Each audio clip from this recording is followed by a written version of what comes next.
मेरा नाम काजल है। मैं एक गरीब परिवार से ताल्लुक़ रखती थी। मेरा पिता बहुत नशेड़ी था। मेरी माँ को बहुत मारता था और सारा सारा दिन दारू पीता था। मेरी माँ लोगों के घरों में काम करके घर का खर्च चलाती थी। मुझे अपने नसीब पे बहुत गुस्सा आता था और मेरी माँ बहुत रोया करती थी, मगर मुझसे बहुत प्यार करती थी। एक दिन मेरे पिता ने कहा कि वो मेरी शादी कराना चाहते हैं। मेरी माँ ने उनसे साफ मना कर दिया था, क्योंकि मेरी उम्र अभी 15 साल थी। मैंने अपनी शादी के बारे में सोचा तक नहीं था। मेरे तो बहुत बड़े बड़े सपने थे, बहुत ज़्यादा ऊंचे ख्वाब देखे थे कि मैं पढ़ लिख कर यह करूँगी वह करूँगी, या तो डॉक्टर बनूंगी या टीचर बनूंगी। लेकिन मेरी किस्मत ने तो जल्दी ही मेरा फैसला कर दिया था कि मैं जितना हैरान होती हूँ उतना कम है। इस शादी में सिर्फ मेरे पापा ही शामिल थे और मेरे घर वालों को इस बारे में बिल्कुल भी नहीं पता था। एक दिन एक आदमी घर आया और मेरी माँ ने दरवाज़ा खोला तो वो बहुत अजीब सी नज़रों से माँ को देखने लगा और पिता के बारे में पूछने लगा। माँ ने कहा वो घर पर नहीं है। उनसे कहा कि ठीक है, तुम्हारे पति आए तो बता देना रोहन आया था। और दूसरे दिन वो फिर हमारे घर आया और मेरे पिता घर पे थे।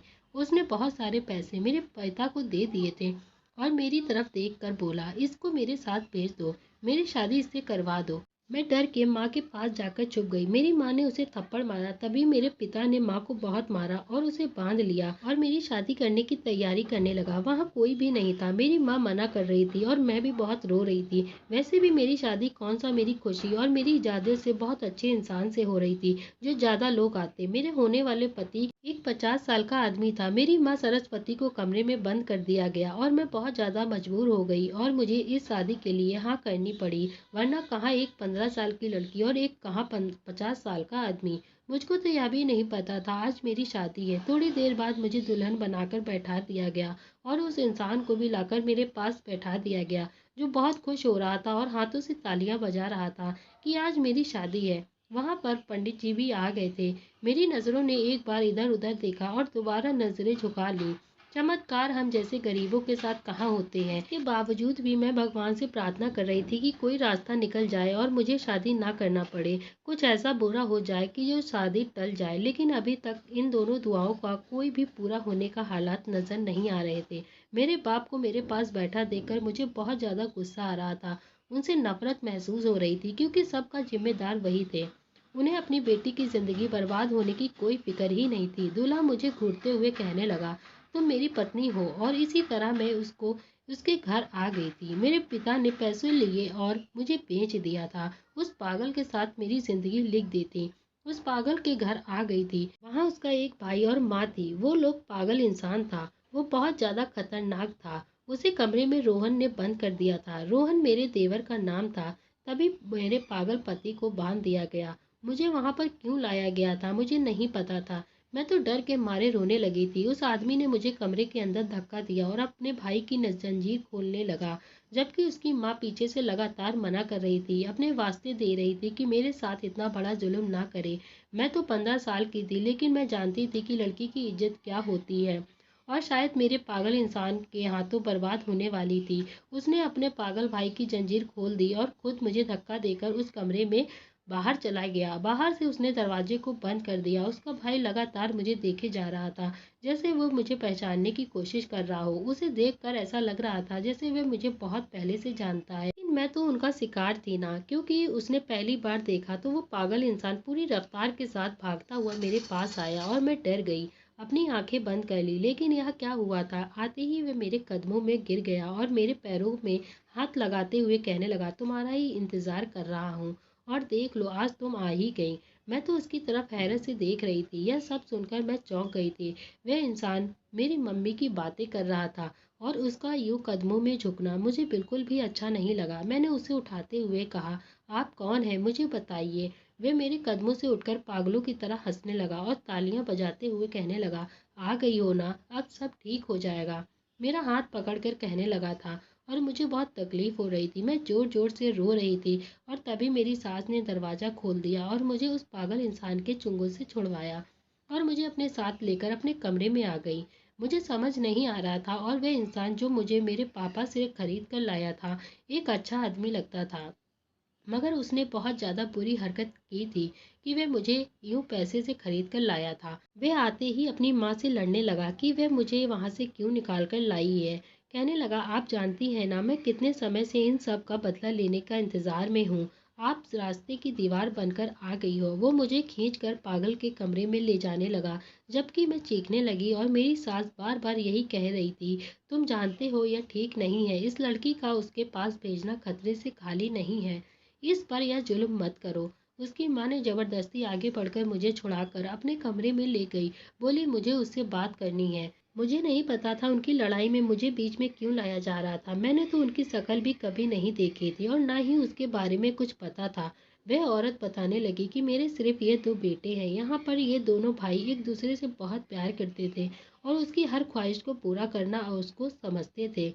उन दोनों भाइयों में बहुत ही ज़्यादा प्यार था। आगे की कहानी वे मुझे नहीं बता पा रही थी कि शायद उनकी हिम्मत नहीं थी या फिर वे मुझे बताना नहीं चाहती थी। मुझे जानना था कि ऐसा क्या हुआ था जो भाई पागल हो गया और बड़े भाई ने अपने आप को यूं बदल लिया।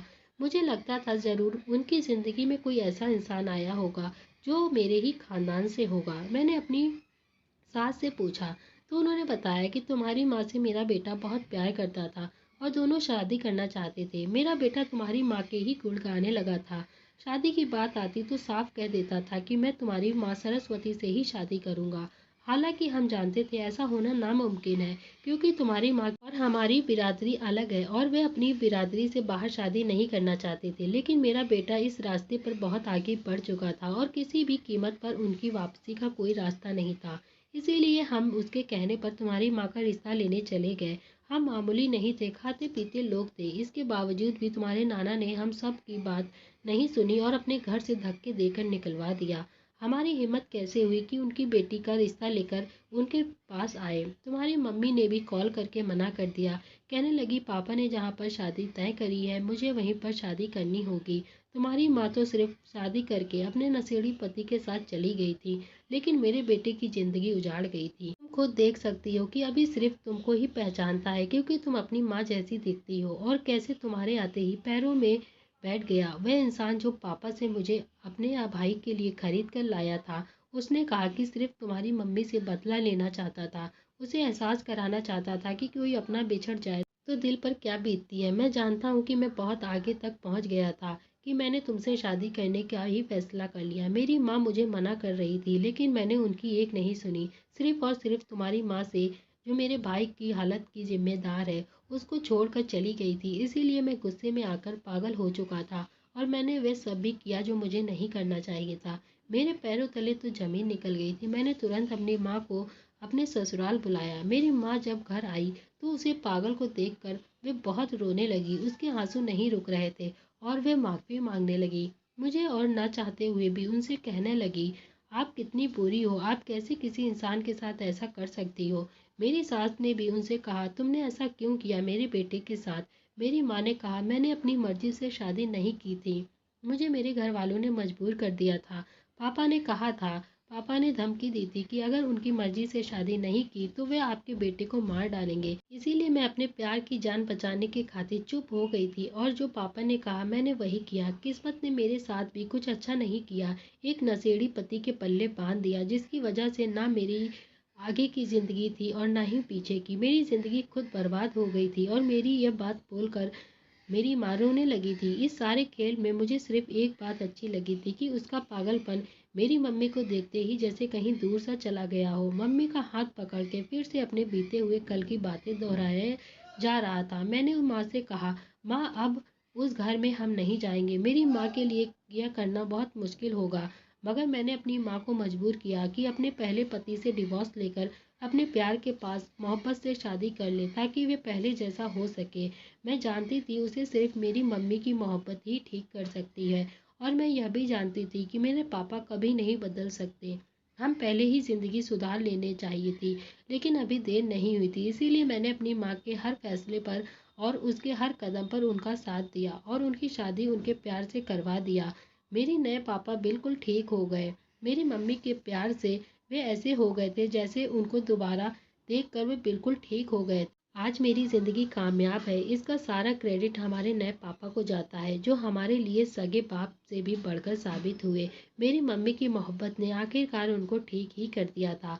और मेरी शादी जिससे हुई थी, उसने भी मुझे सिर्फ बदला लेने के लिए शादी की थी। उसने मुझे डिवोर्स दे दिया था और अपनी बेटी की तरह रखने लगा था। और हम सब अब आज बहुत ज़्यादा खुश हैं। तो दोस्तों, कैसे मेरे नशेड़ी बाप ने मुझे बेचकर अपनी ज़िंदगी सुधारनी चाहिए और हमारी किस्मत ही जाग गई। किसी के भी बदले के लिए हमें कभी भी किसी की ज़िंदगी के साथ खिलवाड़ नहीं करना चाहिए। उम्मीद करती हूँ आज की कहानी आपको पसंद आई होगी। अगर पसंद आई है तो वीडियो को लाइक करें, चैनल को सब्सक्राइब करें। Thank you.